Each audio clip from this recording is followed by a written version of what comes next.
दोस्तों, आज हम बात करने वाले हैं नवरात्रों में अष्टमी और नवमी को किए जाने वाले कुछ खास अचूक उपायों के बारे में। हमारे हिंदू धर्म में कई ऐसे उपाय बताए गए हैं जिनको हम अष्टमी या नवमी के दिन करके अपने जीवन की हर परेशानियों को दूर कर सकते हैं, मनोकामना सिद्ध कर सकते हैं और घर में सुख समृद्धि का वास प्राप्त कर सकते हैं।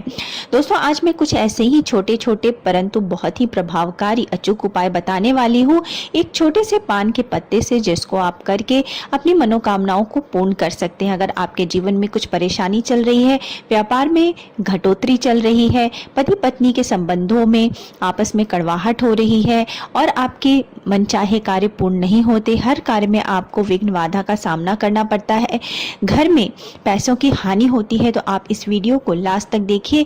आप अष्टमी और नवमी को इनमें से कोई भी उपाय अपना करके या एक से अधिक उपाय करके एक छोटे से पान के पत्ते से आप अपने जीवन की सारी परेशानियों को दूर कर सकते हैं और अपनी मनोकामना प्राप्त कर सकते हैं। तो चलिए शुरू करते हैं। दोस्तों, हिंदू मान्यता के अनुसार नवरात्रि के 9 दिन बेहद पवित्र माने जाते हैं। साल में 4 नवरात्रि आती है और इनमें से किसी भी नवरात्रि को आप ये उपाय कर सकते हैं। तो दोस्तों, आज हम बात कर रहे हैं ऐसे ही कुछ आध्यात्मिक उपायों के बारे में जो कि आपके जीवन को सुखी और संपन्न बना सकते हैं। श्रीमद् देवी भागवत महापुराण में कुछ ऐसे ही उपायों के बारे में बताया गया है जिसे नवरात्रि के नवमी या अष्टमी को अपनाकर आप अपने जीवन में सुख समृद्धि और शांति पा सकते। दोस्तों, ये मैंने आज जितनी भी उपाय आपको इस वीडियो में बताए हैं वो आप किसी भी नवरात्रि को अपना सकते हैं। आपके घर में अगर धन की कमी हो रही है, धन का आगमन नहीं हो रहा, पैसों की परेशानी बनी रहती है, तो आप एक छोटा सा उपाय अष्टमी या नवमी को किसी भी दिन कर सकते हैं और अपने जीवन की परेशानियों को दूर कर सकते हैं। आपको करना क्या है कि सुबह जल्दी उठ करके स्नान आदि से निवृत्त होकर के साफ स्वच्छ कपड़े पहन ले और माता के मंदिर में जाकर मूर्ति के सामने एक पान के पत्ते पर केसर में इत्र व घी मिलाकर स्वास्तिक बनाएं।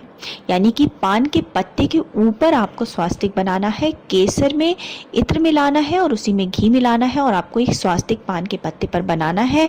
अब उस पर कलावा लपेटकर एक सुपारी रख दे और माँ के चरणों में से अर्पित करें और माँ से प्रार्थना करें कि वो आपके जीवन की सारी परेशानियों को दूर करें, आपके घर में सुख समृद्धि का वास हो, ऐसा आपका आशीर्वाद दें और आपकी मनोकामना पूर्ण करें और आपको वापस घर चले आना है। साथ ही दोस्तों, घर में अगर आपके पैसे की तंगी चल रही है, आपको आर्थिक परेशानियों का सामना करना पड़ रहा है, तो एक और मैं छोटा सा उपाय बता देती हूँ जिसको कि आपको पान के पत्ते से ही करना है और इसको करने के लिए आपको कहीं नहीं जाना, आप अपने घर के मंदिर में इस उपाय को कर सकते हैं।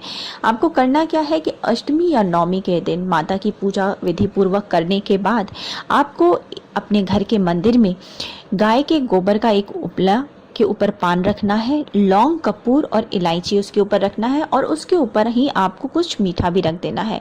अब इसी से आपको माता के मंत्र का जप करते हुए आपको आहुति देनी है। इस प्रकार से आप माता के मंत्र का जप करते हुए 108 बार आहुति दीजिए और माता से प्रार्थना करिए कि वो आपकी आर्थिक परेशानियों का अंत करे, आपके परिवार पे, आपके घर पे अपनी कृपा बनाए रखे। धीरे धीरे आपके कष्टों का अंत होता है और आमदनी के नए स्रोत भी खुलते हैं। दोस्तों, अगर आपके जीवन में कार्यों में बहुत रुकावटें आती हैं, आप कितनी भी मेहनत करते हैं लेकिन आपका कोई काम सफल नहीं होता, हर काम में बाधाएं आती हैं, तो एक छोटा सा उपाय आप अष्टमी या नवमी के दिन कर सकते हैं। माता के मंदिर में पान का बीड़ा चढ़ाएं। पान का बीड़ा आपको किस प्रकार से चढ़ाना है कि आप सुबह नहा धुला करके स्वच्छ हो जाएं, एक पान में कत्था, गुलकंद, सौंफ, खोपरे का भूरा और सुमन कतरी के साथ ही लौंग का एक जोड़ा अर्थात 2 लौंग आपको इस पान में रखने हैं। इस प्रकार से आपको पान का बीड़ा बनाना है और माता के मंदिर में जाके माता के चरणों में इसको अर्पित करना है। इसमें सुपारी और चूना इस पान में नहीं होना चाहिए। इस प्रकार से माता को पान अर्पित करने के साथ ही आप माता से अपनी की हुई गलतियों की क्षमा मांगे, माता आप पे प्रसन्न हो, ऐसी आप माता से विनती करें। आपके जीवन में चल रही परेशानियों का मां अंत करे और आपकी मनोकामना पूर्ण करे।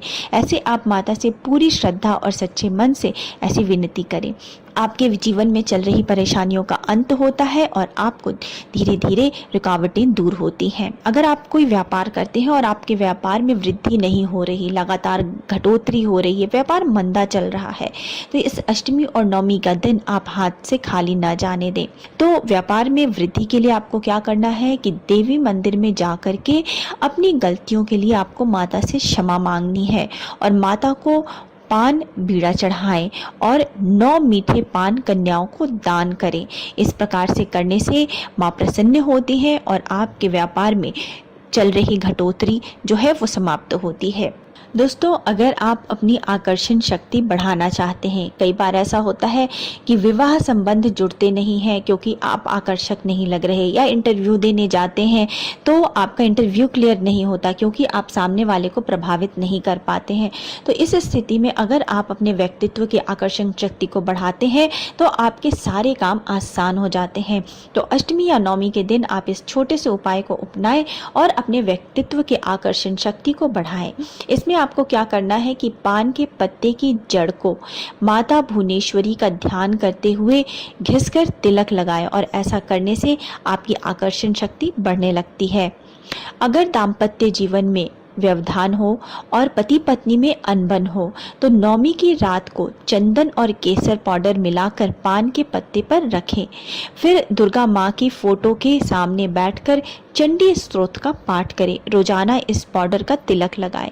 इससे क्या होता है कि पति पत्नी में चल रही आपसी अनबन खत्म हो जाती है और रिश्तों की मधुरता जो है वो बढ़ने लगती है।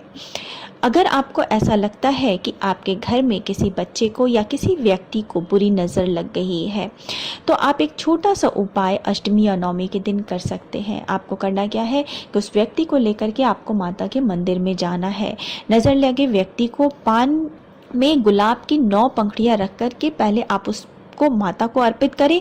माता से प्रार्थना करें कि वो नज़र दोष लगे व्यक्ति को स्वस्थ करें और उसकी नज़र को दूर करें। फिर आपको ये पान जिस व्यक्ति को नज़र लगी है उसे खिला देना है, माता से प्रार्थना करनी है और घर वापस आ जाना है।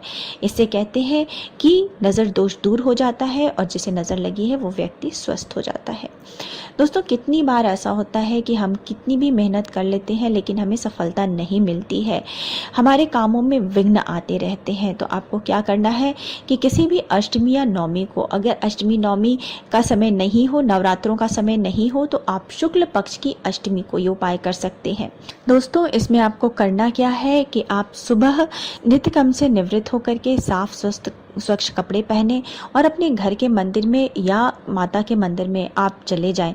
वहाँ पे आपको बेल के कोमल कोमल पत्तों को ले लेना है। आप ये 11, 21, 51, 108 कितने भी पत्ते ले सकते हैं। इन पे आपको लाल चंदन लगा करके और माँ जगदम्बा को अर्पित करना है। अर्पित करते हुए आपको ओम ह्रीम नमः, ओम श्रीम नमः, इन मंत्रों का आपको जप करते रहना है। थोड़ी देर वहाँ पे बैठ के आपको माता से प्रार्थना करनी है। कहा जाता है कि इस प्रकार करने से राजयोग बनता है और जीवन में चल रही परेशानियां दूर होती हैं। कभी कभी इन मंत्रों का जप नवरात्रि में खास तौर पर भी करना चाहिए। नवरात्रों में अगर इस उपाय को किया जाए तो ये बहुत ही प्रभावकारी होते हैं। उम्मीद है दोस्तों, इनमें से आप किसी भी उपाय को अपनाकर या एक से ज़्यादा उपाय को करके अपने जीवन में चल रही परेशानियों को दूर करेंगे। अगर आपको मेरा आज का वीडियो ये अच्छा लगा है तो लाइक कर दीजिए, फैमिली एंड फ्रेंड्स के साथ शेयर कर दीजिए और मेरे चैनल को सब्सक्राइब करना मत भूलिए। मिलते हैं नेक्स्ट वीडियो में। So thanks for now, bye bye.